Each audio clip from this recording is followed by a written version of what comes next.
again, buy right. If the numbers don't work, you can't make them work, right? If the math isn't mathin', don't go for it, right? Like there's potential and speculation, and then there's the truth, right? So if the numbers aren't going to work, then you just got to move on to the next one. Also, to make sure that you're always flexing your deal muscle. Welcome to the Real Estate Pros Show, where we interview real estate investing professionals from coast to coast, as well as the service providers that serve the real estate investing industry. Our goal is simple: share what's working now to help you improve and scale your business to the next level and meet the pros that can help you get there. Real Estate Pros is powered by Investor Fuel, America's leader in helping real estate investors and professionals build the business you need to live the life you've always dreamed of. Let's start today's show. Property insurance for real estate investors doesn't have to be difficult, but it does need to be there to protect you when you need it. MyInvestorInsurance.com not only provides insurance at 15 to 30% cheaper than traditional agencies, it's built specifically for real estate investors like you. You can set up an account in about 2 minutes, get quotes on properties, turn on and turn off insurance for your fix and flip or rental properties in around 2 minutes without having to talk to anyone directly, all through our portal. There's no better way or faster way to make sure you've got the coverage you need to protect you, and no more lengthy policies either. Once you're set up, you're billed monthly and prorated by the day for however long your policy is active. It's powered by MSI, the third largest independent MGA, with 1.5 million customers and more than $1 billion in cumulative premiums written. Get set up today in about 2 minutes at myinvestorinsurance.com/fuel. Hey, everybody. Welcome to the Real Estate Pros podcast. I'm your host, Michelle Kesil, and today I'm joined by someone I'm looking forward to chatting with, Stacey Vair, who is a licensed mortgage broker as well as a real estate investor. So excited to have you here today, Stacey. Thank you, Michelle. Thanks for having me today. Of course, I think our listeners are going to take something away from how you're thinking outside of the box and using your creativity to create new projects. So excited to dive in. Excellent. First off, for those not familiar with you and your work yet, can you share what your main focus is? Yeah, I'm a mortgage broker, and I focus on value add rental properties. I help my clients buy their first or their fifth rental property. It gets harder as you buy more because banks are a little less likely to lend. So that's when we have to get creative with our financing. But I focus on that aspect and how to get the most out of your dollar and make a good product. Awesome. And what markets are you operating in? I do residential, and it's in the interior of BC in Canada. And we focus, like I said, on high quality rental for high quality tenants.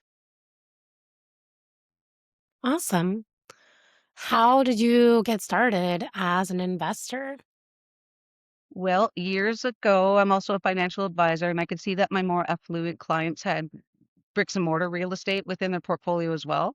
And I wanted to be a part of that. And, as a mortgage broker too, you're seeing people buy and sell. And so I just saw the opportunity of a condo at near our university in town. And I thought, well, that would be a great investment to buy now, and it would be paid off by the time my kids are going to go to school. So we bought that condo and got it rented, and then the real estate bug just bit me. Yeah, amazing. And what do you feel are some of the main keys that have made the biggest difference in allowing your business to be able to grow and to run smoothly? Yeah, on the investing perspective, I think it's having a good team around you. We employed the Burr method, and of course, I wasn't swinging a hammer because I work full time and have, young children. So we made sure that we hired quality people to do the project management, and then my job was just to manage the managers, really. So that was a key piece. Also, too, making sure that you're on site always to ensure that the project is moving forward and that things are getting done the way you want to get them done. Because quite often I'll take a project and I don't go for the cookie cutter, like, oh yeah, that's the simple way to do it. I want to use every inch of space as efficiently as possible to ensure that the tenant gets the most out of their space and we're getting the most out of our investment. And sometimes it's not the easier way to do things, right? So it's always helped that I'm on site when the major moments of the project are happening, so that way I can ensure that that it's getting done the way it should get done. Stop living on an island and join the #1 mastermind in America for professional real estate investors. Investor Fuel is a community of hundreds of the nation's top investors working together to build stronger businesses and better lives. In addition to the amazing community of real estate investors acting as a board of advisors for one another, Investor Fuel members have access to 100% funding on purchase and repairs for our members only, a health insurance program, and benefits and discounts that more than pays for the membership of most of our members, meaning it's actually costing you money to not be a member of Investor Fuel. If you're looking to scale your business and build a business that allows you to live the life of your dreams, please visit investorfuel.com today and book a call with our team. Yeah, absolutely. And you mentioned that's not always the easier way. Can you expand on why it's more complicated? Yeah, well, look, on a building perspective, right? Like you're taking, say, a single family house and you're putting a suite into it. And, depending on the year that the house was built, for an example, 70s homes in our area, they've got their HVAC just smack dab in the middle of the basement, right? So lots of times builders just go, oh, well, we'll just, build a wall around this and but it's not efficiently using the space, right? So I'm keen on moving kitchens to other sides of the house or, taking down walls or moving the HVAC. And again, it's not the easiest thing to do. So lots of times builders are like, oh, maybe we don't have to do it like that. And I'm like, yeah, we do. we we do. So I stick to my guns and we get it done. Yeah, that's important. What have been some obstacles or challenges that you've experienced as an investor that now looking back, you can kind of see the lesson? Yeah, just making sure that you buy right, of course, right? Like they always say the first time that you make money in real estate is when you buy, right? So making sure that you're buying right. Um, and uh, and then just timelines, ensuring that timelines on projects don't get pulled too far. I mean, we were building in 2020, so of course, there was shutdowns, there was supply issues, all of that, right? Which, we couldn't have, there's not a lot we could do on that. But being nimble and going like, okay, we can't get this product, how can we pivot, right? And just not being too stuck to the one plan, right? Or the one material. Yeah, definitely pivoting is important in this role. What are some of the goals that you have for 2026? Well, right now we are actively just designing a aplex, and so just getting that to the development permit stage is, and getting it built this year is going to be the main focus. And it's pretty exciting because it's my first ground up project where we got raw land and we're turning it into something. Yeah, that's exciting. What has been like the biggest learning curve of starting that? Upfront costs, like you hear about it, but you don't really realize the amount of upfront costs and how much is unknown about those upfront costs, what the DCCs are actually going to be or, where the utilities are going to land. Um, so it's been a lot of like doing it in faith, knowing that each step that you do of the project, it just, you're outlaying X amount of money even just for the plans that you don't even know if the city's gonna go for, right? So it's just having to have faith in what you're doing, um, and just keep pushing through even though there's no guarantees. Yeah, absolutely. And as you started investing and like have been learning, did you learn through others or mentorship, or how did you like learn what the bits and pieces are? If you're looking for consistent, high quality leads, look no further than Investor Machine. Investor Machine isn't just another agency, it's the most sophisticated, data driven lead generation company on the planet for real estate investors, and serves the role of being not just a lead generator for your business, but a marketing partner that is helping you achieve your goals along the way. Go to investormachine.com to learn more and schedule a call with our team today.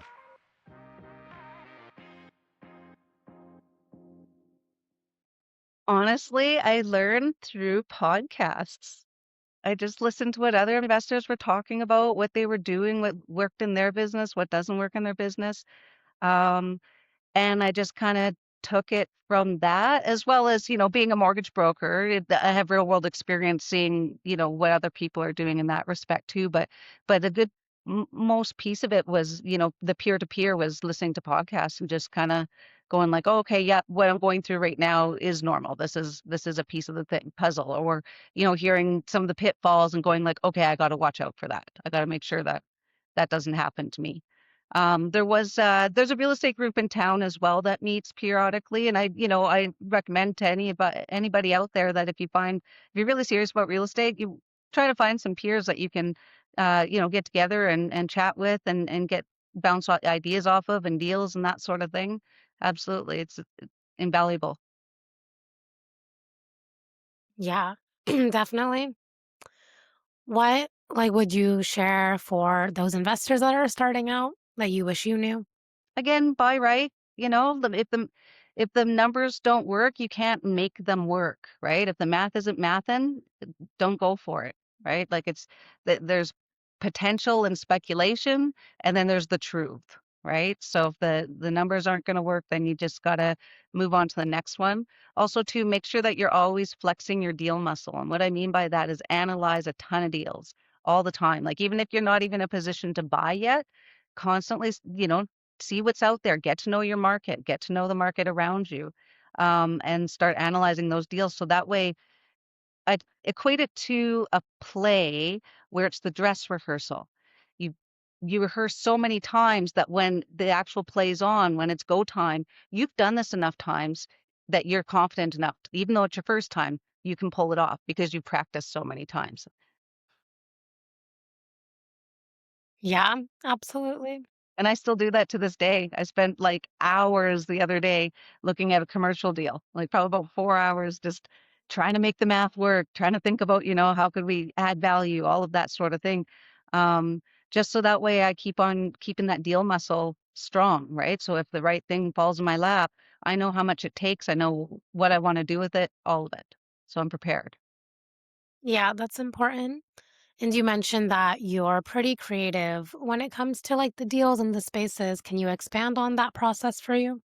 Yeah, so again, like I want to use every square inch in the most efficient manner and I want it to have flow and I'm always thinking about the end product, like if I rented for 15 years before I bought my first house. So I lived in a lot of rentals and I know what a good rental is, I know what a crappy rental is, right?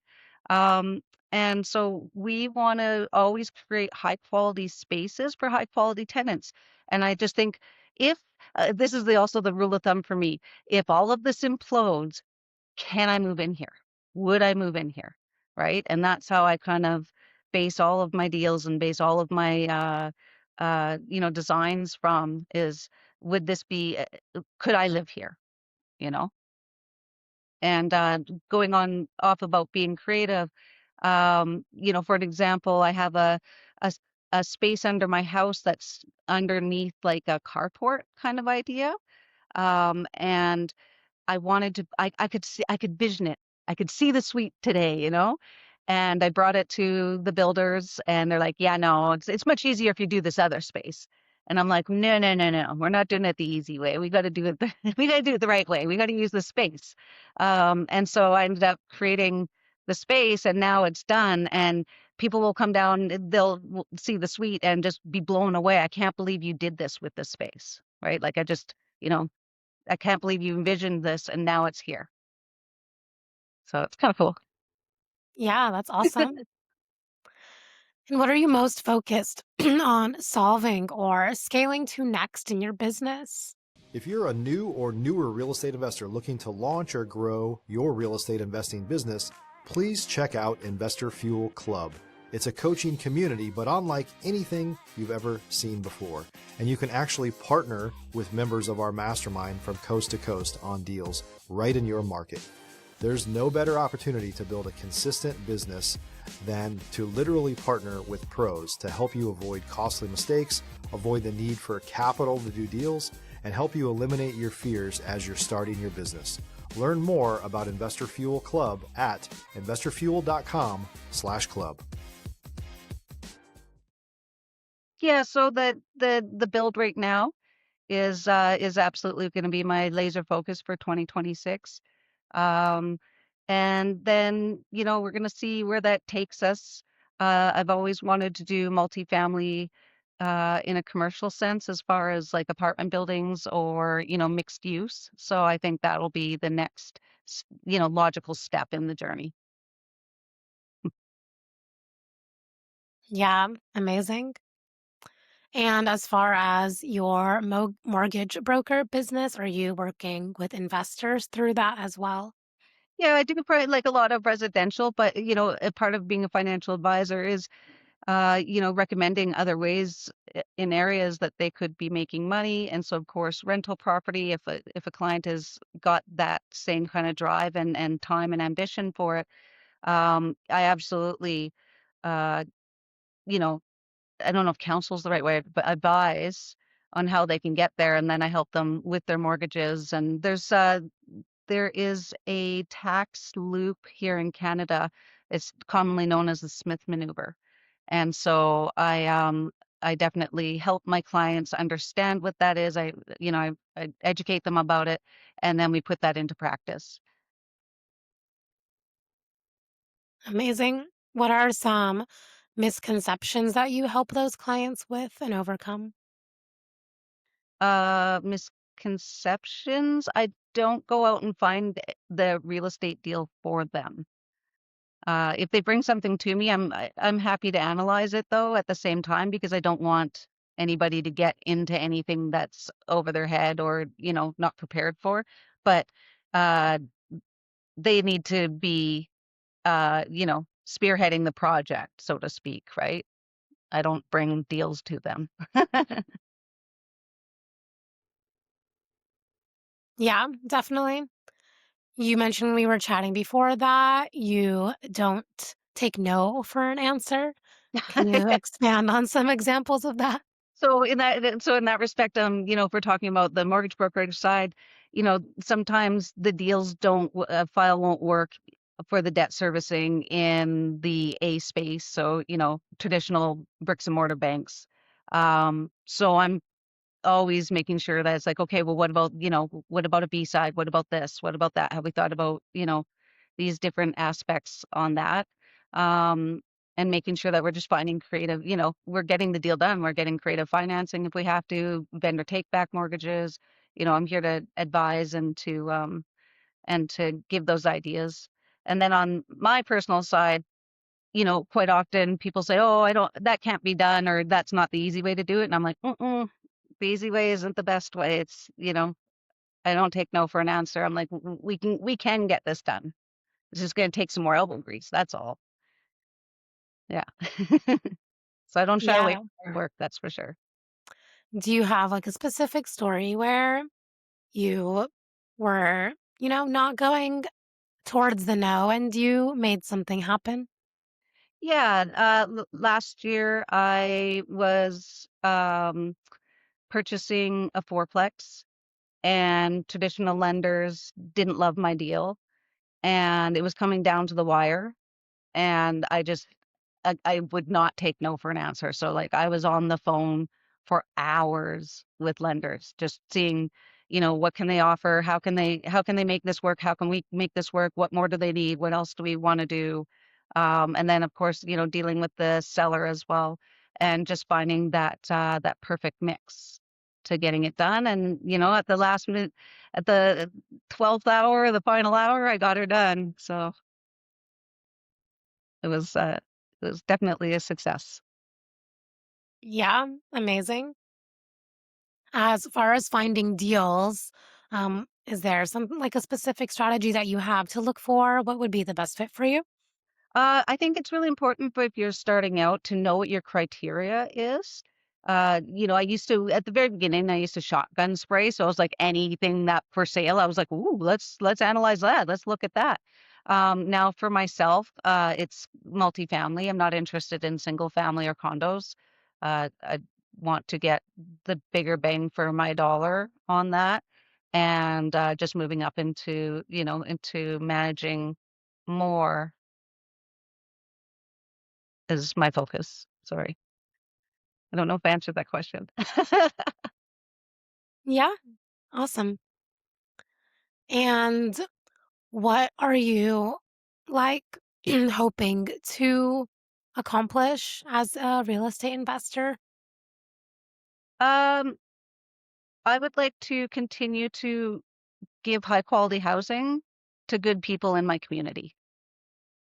Yeah, it feels good to know that, we take care of almost 50 people in total, right? With the houses that we offer. And it just like I said, it feels good to be a part of the community and to offer something more and better than, the traditional landlord type thing. And if we can continue to do that, I'll feel super blessed. Yeah, amazing. And are you planning to expand outside of the region that you're in? That's a good question, Michelle. It's a tough one because I know that you see lots of people who talk about it, that there's, usually more deals or more opportunity outside of your immediate area. And it's true. I have a hard time not being in control. I love being able to drive by to know that my property is being well kept, and that the people are happy. And I love being able to, if something's up, whipping by and helping them out because I'm self-managing. So, you know, will I buy something outside of my region? I'm never going to say no, but right now it's like I said, I have to have too much of a control freak, and I want to just know that it's there when I want to see it. Yeah, absolutely. That makes sense. Yeah. Awesome. So before we wrap up here, if somebody wants to reach out, connect, learn more, where can people find you and connect with you? Yeah. Stacey Vair on LinkedIn. And or I also, my business is Vera Mortgage Group, Vera Financial Mortgage Group, so they could find me, you know, there. Um, yeah, that's about it. Perfect. Well, appreciate your time, your story, your perspective. Thank you for being here. Thank you, Michelle. I really appreciate you having me on today. Yeah, absolutely.